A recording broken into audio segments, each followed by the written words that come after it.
Et tout en restant au même sujet, dans ce studio, nous sommes avec le docteur Thierry Karissa. Il est directeur exécutif en charge de la politique monétaire à la Banque nationale du Rwanda, la BNR. Bienvenue, docteur. Bien, merci. Voilà, et comment déjà expliquer les chiffres qui se présentent devant nous? Y a-t-il, voilà, doit-on s'inquiéter ou c'est une situation qui s'explique par quoi? Comme vous l'avez dit tout à l'heure, l'inflation est très élevée, non seulement au Rwanda, mais partout dans le monde et dans la région. On a une inflation qui est prévue aux alentours de 16% cette année dans les pays à faible revenu en Afrique subsaharienne. Le groupe auquel le Rwanda fait partie. Et le Rwanda, nous avons une prévision pour toute l'année à 13,2%. Donc vous voyez que le problème est global. L'inflation globale au niveau mondial est à plus de 8%. Donc l'inflation ici au Rwanda s'explique par deux facteurs principaux. Il y a les chocs extérieurs qui sont dus à la flambée des prix du pétrole et d'autres commodités internationales après l'épisode Covid et la guerre maintenant en Ukraine qui a fait augmenter ces prix internationaux. L'inflation vient des produits importés. La deuxième partie, c'est l'inflation domestique qui est due aux produits alimentaires à cause de la faible production agricole cette année, notamment aussi à cause des changements climatiques et des problèmes de climat. La production. C'est ça. Voilà. Peut-être tout en restant avec nous, on va suivre cet élément qui est très intéressant, qui fait, en tout cas, qui revient sur les 10 derniers mois, comment a été la situation au niveau local, avec notamment une augmentation de 15,8%, avec notamment, on revient sur la question que vous avez évoquée, les marchands, les consommateurs et d'autres analystes qui s'expriment ici par rapport justement à cette conjoncture et surtout à tous ces facteurs qui puissent influencer cette inflation. On revient tout à l'heure. Une fois de plus, Kassim Youssouf nous en dit plus. Les prix au marché n'ont cessé d'augmenter ces derniers temps. Les consommateurs et les vendeurs sont tous d'accord que ce problème est là depuis un certain temps et qu'il est préoccupant. Ma manière de travailler a beaucoup changé parce que le client se présente et trouve que les prix ont augmenté et il s'en va. Le flux monétaire ne se déroule pas comme avant. Je mange une fois par jour parce qu'avant, je pouvais gagner 2000 francs et je consommais 1000 francs à midi et les 1000 francs restants le soir. Actuellement, avec 2000 francs, on fait les courses pour le soir seulement et ce n'est pas suffisant parce que les prix ont augmenté et cela fait que je mange une fois par jour selon mes moyens. L'économiste Straton Habyarimana indique que si cette flambée des prix au marché perdure, elle peut affecter l'économie. Si cette situation perdure, elle pourrait entraîner une crise économique. Ça cause des dommages à l'économie. Cela veut dire que lorsqu'on prévoit investir, on s'est dit qu'on peut attendre pour voir l'évolution de la situation et cela fait qu'on met de côté ce qu'on avait l'intention de faire. Par exemple, embaucher des gens sachant qu'ils vont demain vous demander plus d'argent ou qu'ils vont réclamer la majoration du salaire parce que les produits au marché sont chers et on s'est dit qu'on peut aller doucement, ce qui veut dire qu'ainsi l'économie est perturbée et les choses semblent régresser. Le ministère du Commerce et de l'Industrie indique que parmi les causes de la fluctuation des prix au marché observée au cours de cette année, l'on note le tarif des produits dérivés du pétrole et la dépréciation monétaire. Vous savez que lorsque le prix de l'essence ou du mazout augmente, le tarif du transport augmente également, ce qui par ailleurs entraîne l'augmentation des prix des marchandises en fonction de leur pays d'origine parce que le prix du transport a augmenté. L'autre cause, c'est la fluctuation du taux de change ou la dépréciation monétaire qui fait que les prix augmentent. Le ministère du Commerce et de l'Industrie d'ajouter que malgré cette flambée des prix, le gouvernement a conséquemment mis en place certaines mesures.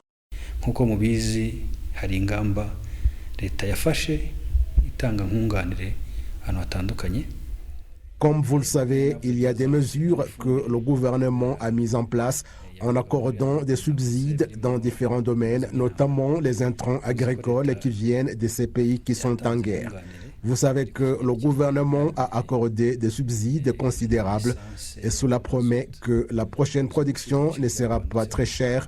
Il y a aussi des subsides qu'on a mis dans les produits pétroliers et vous savez que leur prix a dernièrement diminué de 20 francs par litre d'essence et 29 francs par litre de mazout. Cela promet que les prix ne continueront pas à augmenter.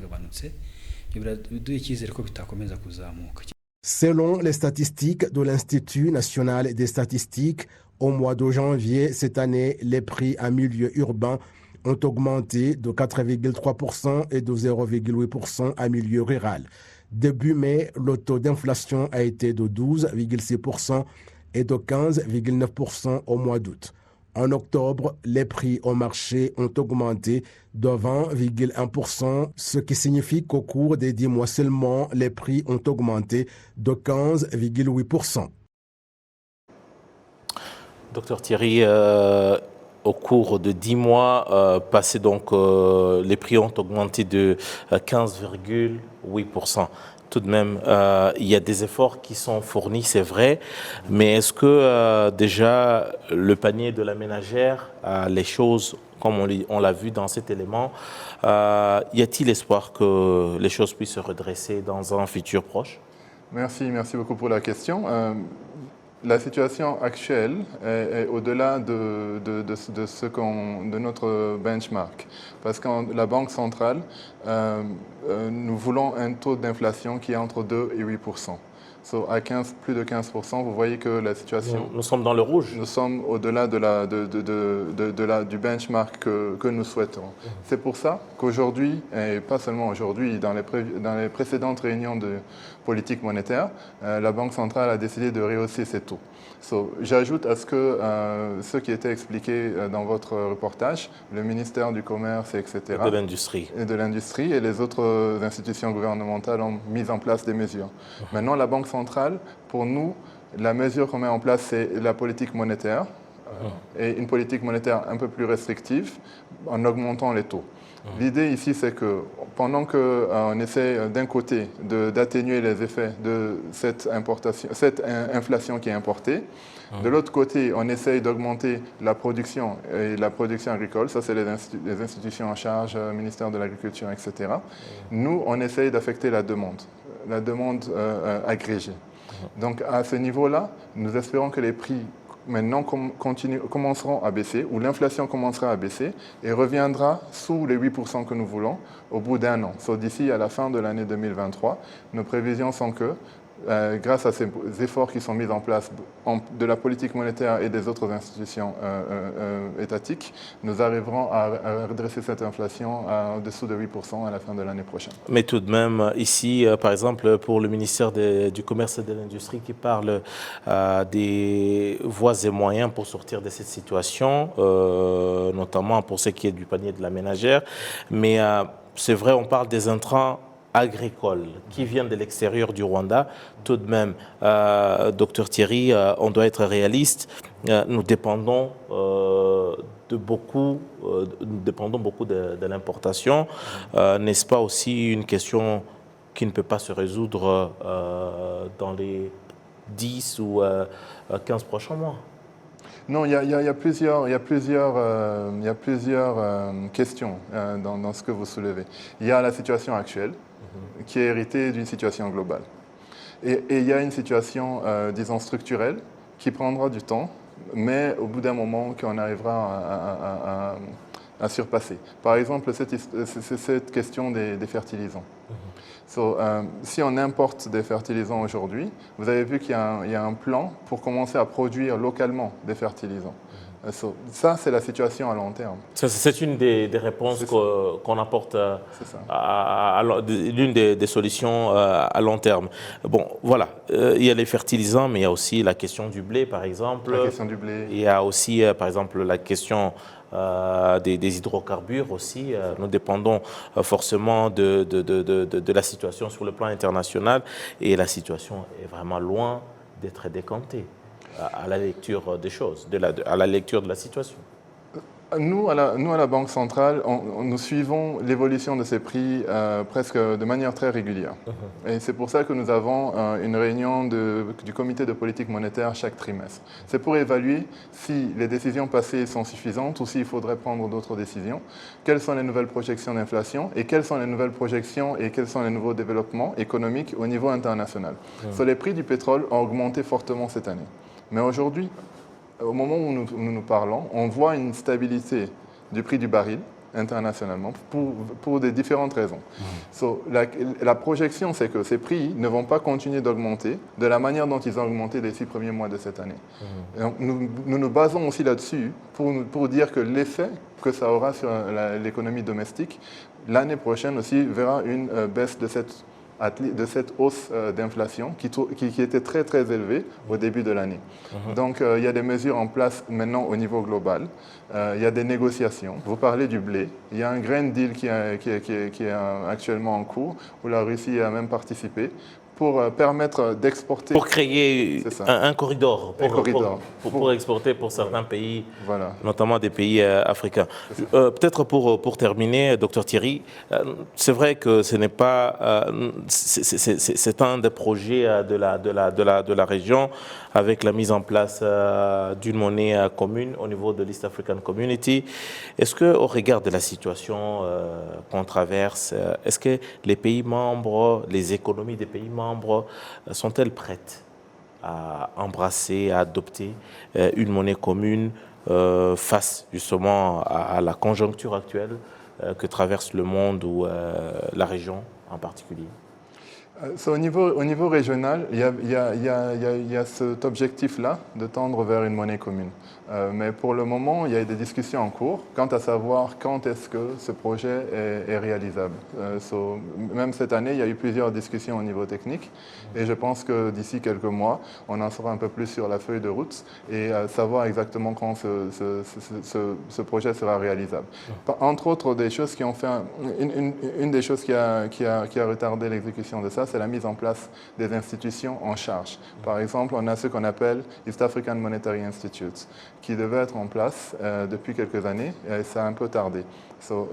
Ça fait partie des raisons pour lesquelles peut-être que ce n'est pas opérationnel pour le moment. C'est un projet lointain, c'est encore un projet qui a des jours devant lui?